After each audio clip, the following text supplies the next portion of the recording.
Charles Barkley. Max, has Kawhi proven that he is indeed a better closer than Kobe? No, he already proved it, but sure, he's giving more evidence. I mean, this is who he is. By the way, I want to read you a stat from Bleacher Report. This is from Game 3 of this last series, because people think about offense and think clutch offense. What about defense? Like, one of LeBron's greatest defensive plays was, or clutch plays, was a block, right? Iguodala to a block.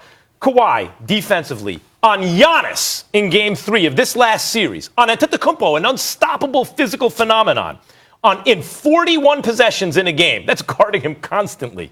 Giannis had 4 points on 2 for 12 shooting, 0 for 3 from 3, 1 assist and 2 turnovers.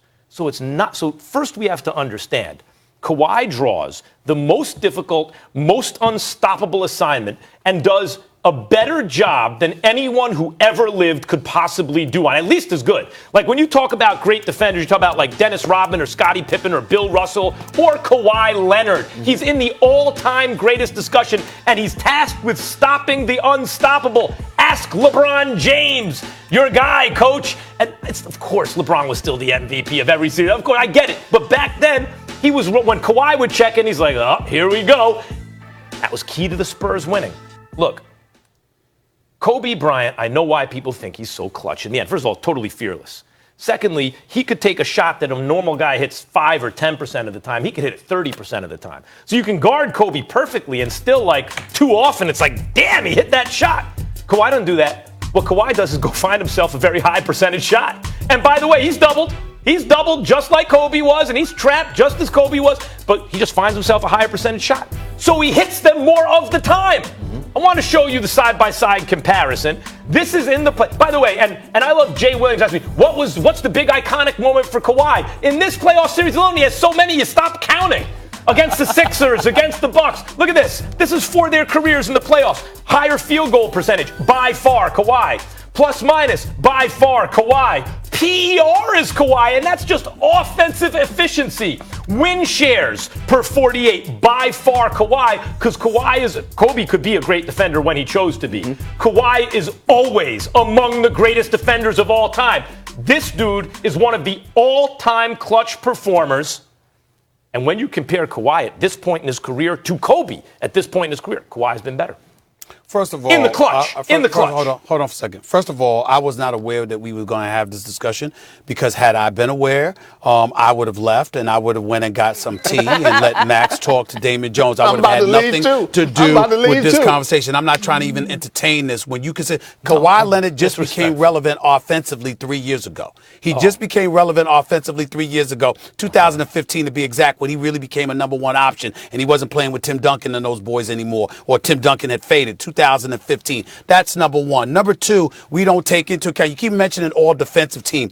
Max Kellerman, Kobe Bryant is tied with guys like the Glove, Gary Payton, Michael Jordan, Scottie Pippen. This guy was a 9-time All-NBA first team defensive player. That was Kobe Bryant. We keep forgetting that. Kobe 9 Bryant's times. not in Kawhi's class 90 times. Excuse me, you can say whatever you want. The game is different in this day and age. The game is different in this day and age. You can take all of that into consideration. Kobe Bryant was an elite defender in his prime. Number 3, I'll let you speak. I ain't say a word. I'll let you speak that drivel. The fact of the matter is, you got Kobe Bryant in the league for 20 years. Come to me, Kawhi Leonard is a baby. And in today's day and age, where people could get called for a foul for passing gas or having bad breath, for crying out loud, don't talk to me about Kawhi Leonard and what he could do in comparison. As great as I know he is, don't talk to me about him in comparison to the greatness we've seen from Kobe Bryant. And oh, by the way, you ever think about those clutch moments that you're talking about? One of the reasons why you can't point to Kobe, or you choose not to point to Kobe, is because of so many times that Kobe didn't let it get to that point, because he was a killer. And when he sensed blood, he took you out before there was a closing moment to take into consideration. When you see Kawhi Leonard against Philadelphia, when you see Kawhi Leonard against Milwaukee, and he had an opportunity to put his foot on their throat, but they were still in the game until a last shot here or there, whatever the case. Kobe took people's hearts. So I'm not going to have this discussion. Better than you Kobe. Can believe what you want. You can give me PER with all your analytics buddies all you want to. I'm not trying to hear all of that. Take it away, Damon. Take it away, because I'm not going to be a part of this. I'm not going to be a part of this blasphemous conversation. I'm just not going to do it. Stephen A., I was ready to walk out when he started his whole thing about, Kawhi being more clutch than Kobe Bryant.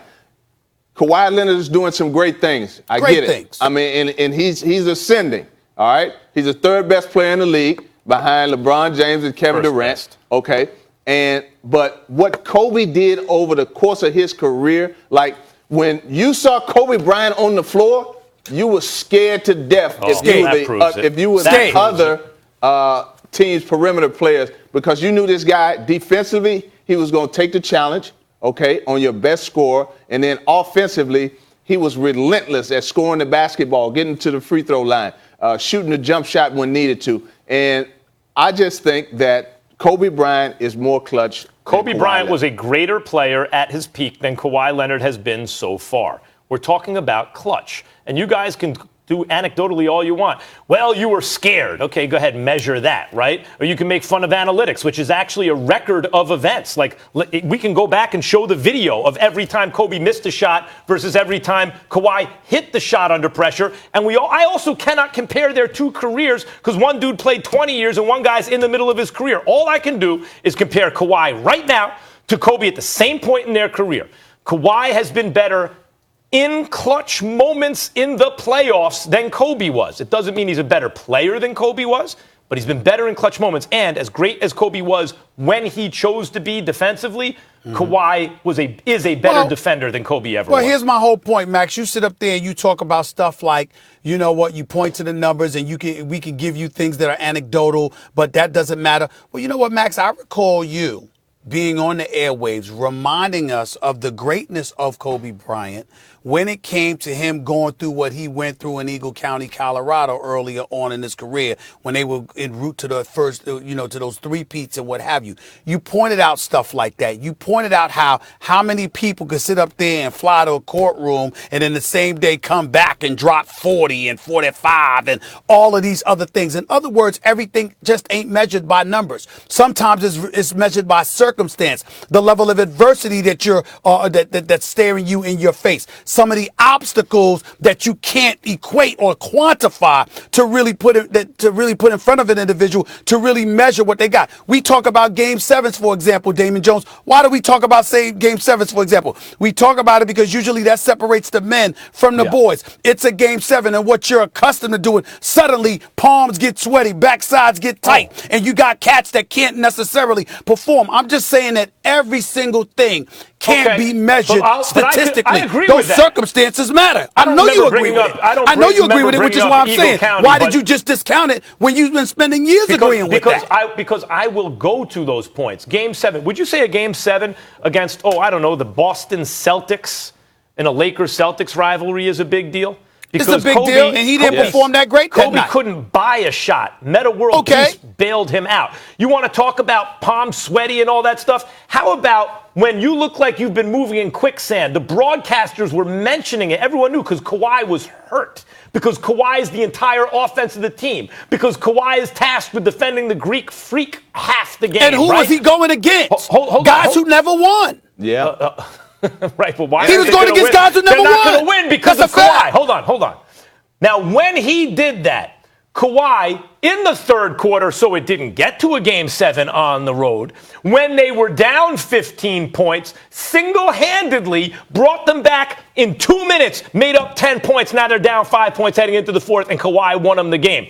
I recall Kawhi Leonard dribbling around Ben Simmons, who's an excellent defender, and shooting a three with time expiring. But I don't recall anyone denying that. I don't recall anyone denying that. I can give you anecdotal evidence about Kawhi, No, but what I'm saying is you gave me anecdotal evidence over a couple of games. We got 20 years of Kobe. If you're asking me, I've seen it. If you guys are asking me to compare 20 years of Kobe to Kawhi so far, I can't do that. All I can do is take Kobe at this point in his career and compare the accomplishments at his peak. How high a level did he reach at this point? And I'm telling you, overall, Kobe is a greater player than Kawhi has been so far. Let me ask you a question, Max. Under pressure, Kawhi has been better.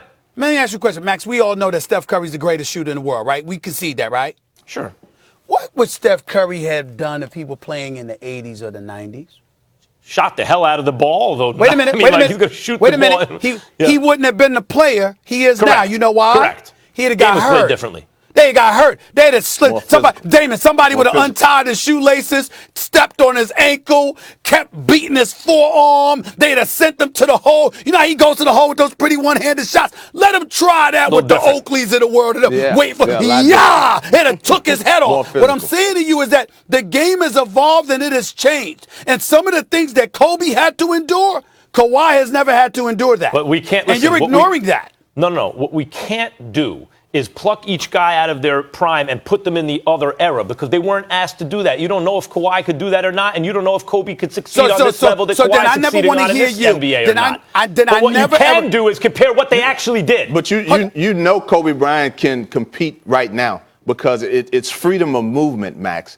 And what he did with the bumping and grinding on the perimeter defensively, he was getting to the free throw line 10, 12 times a game. My feeling right now, he would dominate this era. Well, he would dominate the era, this era right now. Kobe Bryant would dominate any era he was in. Not necessarily be the best player, but be an MVP candidate. And I believe were he coming up in this era, he'd be a great three-point shooter because he'd work on it all the time. Oh, yeah. Just like I believe if Kawhi, you sent them back to a different era, he would work to make himself great. The point is we don't know, but we suspect. But what we can do is see what did Kobe actually do when he played, what is Kawhi doing right now, and we can compare those apples to apples. Under there are no apples to apples. That's the point. There are no apples to apples in this equation. That's the whole point. Max Kellerman, let me go in your wheelhouse just for a second here, because I obviously, you know, I love boxing, but I'm not like you. I'm more humble. I'm willing to admit I don't know boxing to the degree that you do. You know I know boxing, but my God, do you know your boxing? One day you'll admit you take lessons on basketball this way. But that's a different subject for another day, Max. It's a different subject. For someone who takes lessons, I must take it pretty well because I'm always right. I got a question about boxing. Are the rules, we watch boxing, but just answer this quick yes or no. Are the rules the same in boxing today as they were? No. I hear you comparing boxers all the time. That's right, but what I don't do, you compare them all the time. But what I don't do is what you're doing, which is to say, well, send Floyd Mayweather or Sugar Ray Leonard back to the 50s when you had to fight or the 30s when you had to fight every other week. They wouldn't have been so tough. I just don't know that. All I know is how they did in their era. Bob Cousy or John Havlicek or somebody. I brought up Kobe. I'm talking about Kobe just this millennium. I'm talking about Kobe. I'm talking about MJ. I'm talking about people like that. You telling me Kawhi? Kawhi's a puppy in all of this. The league right now is more skilled than it's ever been. I can't argue about the toughness. You have to be tougher back then, although more people play defense on more positions nowadays, more possessions nowadays. You can see what was allowed. The one sport that you can measure objectively is track and field. And what we know about that is Jesse Owens, who's the greatest ever, right, wouldn't be a top 10 sprinter today. And the reason we know that is we have the times, right? But I would not argue that the 8th best sprinter in the world is as great as Jesse Owens because it's how you do in your era. I find it a little bit curious that you're trying to make the argument that it used to be better in basketball then, that the players used to be better. If you're arguing tougher, I can't really argue against that. But it's a silly argument. We don't know. Listen I know. And learn. I played. Hold on, Damon. Listen and learn. What we're saying is that this era, like Damian just brought it up, the movement without inhibitions, the freedom that you have. Look at the patience that we see Kawhi has. He would not have been able to do that back in the day because they wouldn't have allowed it because they don't allow that movement. But the what I'm saying he could not be able to do is night and day. Every player who succeeds in a given era, it's tautological, right, is adapted to succeed in that era. And I would believe that Kobe would succeed here because he's great and he would adapt himself to the era, period. And I believe that about Kawhi, too, in any era. So the argument doesn't really go anywhere. Well, help him, Damien. Kawhi Leonard, he could play in, I would say, my era because I played 12 years ago. And I think his game is physical enough, but over the course of an 82-game season, pounding. When did Kobe play 82 games? What do you mean? Kobe wasn't an 82-game-a-year guy. But when it counted, Kobe Bryant put in work. And Kawhi doesn't when it counts? No. He's better than Kobe when it counts. The numbers just showed you that. The sample size, though, Max, we're talking about 20 years of Kobe Bryant to what? 4, 5, 6 years of Kawhi? So in other words, why have the argument? He hasn't played 20 years yet. When Kawhi plays, if and when Kawhi plays 20 years, I compare 20 to 20. Right now, I could compare what Kawhi did to what Kobe did. No, but you can't. It's not fair if you take 6 years of sample size and try to compare it to 20 years. Of course, over 20 years, it's not going to be as high. Max, I see. You're saying it brings the average. Yeah, it brings the average down. Okay, next show, I'll bring the average at the same year. I have some of Kobe's numbers. I have some of Kobe's numbers right in front of me. Forget the fact that he averaged 35 one year, 31 another. Forget all of that. Not important. Max Kellerman, he played 82 games in 2002, 2003. He played 82 games from 2007, 2008, 2009. That's twice. He played 82 games in 2010, 2011, and played 80 games That's out of 20 seasons. 2 or 3 other times. Right. But you got a guy taking load management in his 6th year. Well, maybe we'll revisit the subject after the finals. But they play much harder. All right, that's it for us today, everyone. Thank